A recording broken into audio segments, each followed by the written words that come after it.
On March 20, 2025, President Donald J. Trump signed a sweeping executive order aimed at dismantling the U.S. Department of Education, a move that has sent shockwaves through the educational community. This move, a long-held ambition of President Trump and his Republican allies, signifies a dramatic shift in federal education policy, one that could reshape the landscape of American education for years to come. The order sets in motion a process intended to ultimately dissolve the department and devolve control of education to individual states, giving them unprecedented authority over their educational systems. Instead of immediate abolition, it initiates a complex and potentially lengthy process of evaluation and transition.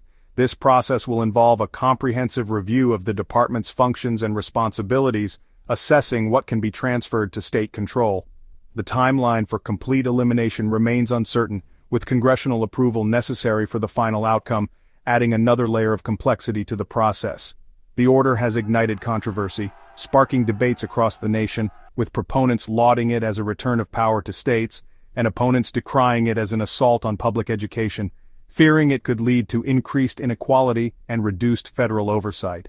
The future of American education hangs in the balance, as this contentious order begins to work its way through the complex machinery of government, with many eyes watching closely to see what unfolds next.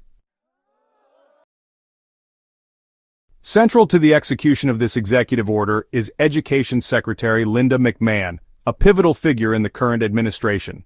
A longtime Trump ally, McMahon is tasked with overseeing the systematic deconstruction of the department she heads, a role that demands both loyalty and strategic acumen. Her role requires a delicate balancing act as she navigates the complexities of dismantling a large federal agency while ensuring minimal disruption to ongoing programs. This involves not only administrative oversight but also a keen understanding of the department's core functions. McMahon's immediate responsibility is to conduct a thorough review of all department functions, identifying areas that can be streamlined or restructured. This review will determine which programs and responsibilities will continue to receive federal funding and which will be eliminated or transitioned to other entities, a process that requires meticulous planning and execution. Beyond logistical challenges, McMahon faces the daunting task of managing the department's workforce during this period of uncertainty.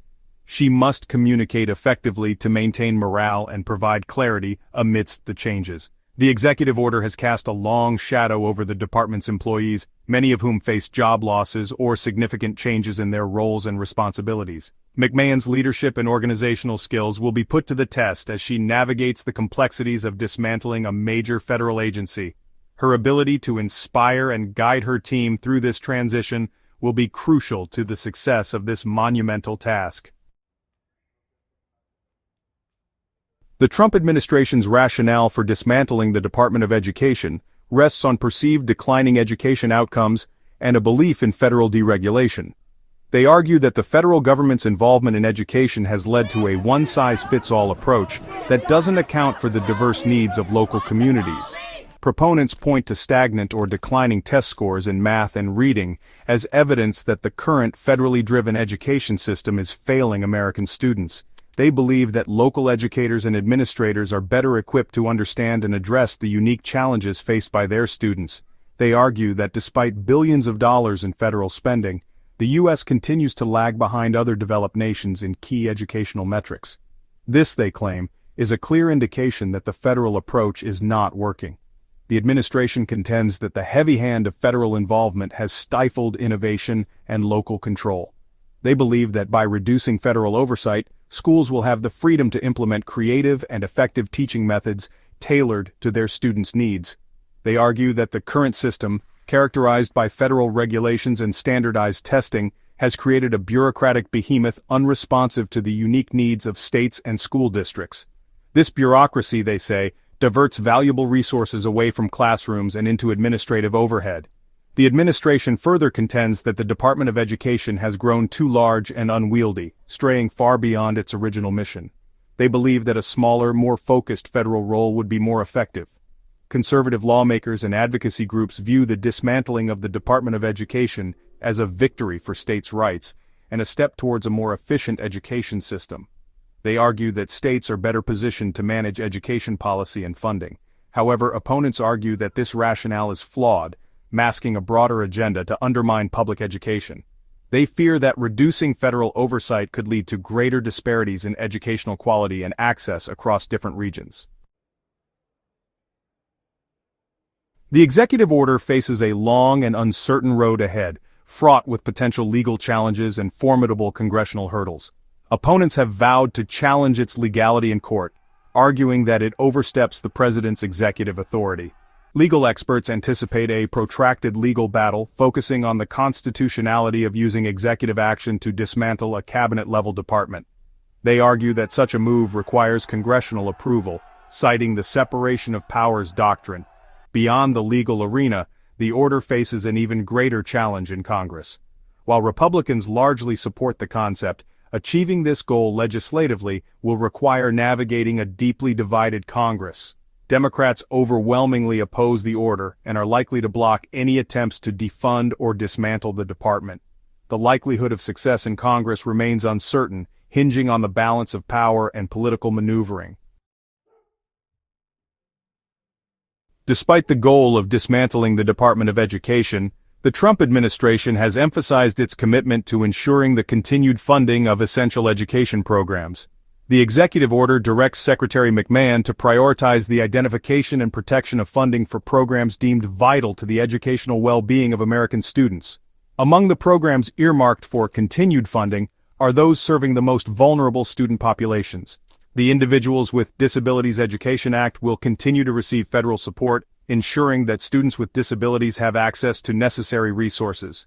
Title I funding, which provides financial assistance to schools in low-income communities, will also remain intact. The administration has pledged to maintain funding for federal student loan programs, recognizing their crucial role in making higher education accessible. The executive order imposes significant restrictions on how remaining Department of Education funds can be used. Specifically, it prohibits the use of federal funds for programs promoting diversity, equity, and inclusion, or concepts related to gender identity and sexual orientation. This provision has drawn sharp criticism from civil rights groups and education advocates who argue that it will exacerbate existing inequalities. Critics contend that DEI programs are essential for fostering inclusive learning environments where all students feel safe and valued. They fear that restricting funding for such programs will lead to a chilling effect on efforts to promote equity and inclusion in schools. The administration defends these restrictions as necessary to prevent the indoctrination of students with radical ideologies. This provision has further inflamed the debate, highlighting the deep ideological divide over the federal government's role in education. The executive order to dismantle the Department of Education has been met with a predictably divided response. Reactions have largely fallen along party lines, with Republicans applauding the move and Democrats expressing strong opposition. Republican lawmakers and conservative advocacy groups view the order as a victory, fulfilling a promise to return control of education to state and local authorities.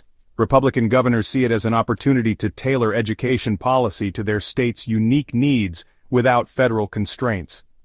Democrats argue that dismantling the Department of Education will disproportionately harm the most vulnerable students. They contend that students of color, low-income families, and students with disabilities rely on federal programs for support and protection. The executive order to dismantle the Department of Education is the culmination of years of criticism by President Trump and his administration. Throughout his presidency, Trump has consistently expressed skepticism about the effectiveness of public schools. He has questioned the value of a traditional college education, promoting vocational training and apprenticeships as viable alternatives. Trump's Education Secretary Betsy DeVos championed school choice initiatives, such as vouchers and charter schools. This focus on school choice drew sharp criticism from Democrats and public education advocates. The executive order represents a continuation of this philosophy, signaling a significant shift away from the federal government's traditional role in public education. The executive order to dismantle the Department of Education has sent shockwaves through the American education system. The order's long-term implications for state control over education and the future of federal education policy remain to be seen. The order has emboldened states eager to assert greater control over their education systems. States are now faced with the task of determining how to fill the potential void left by the Department of Education. The dismantling of the Department of Education raises questions about the future of federal education policy. Without a dedicated cabinet-level department, it remains unclear how the federal government will address issues such as education funding disparities and achievement gaps. The order has sparked a renewed national debate about the role of the federal government in education.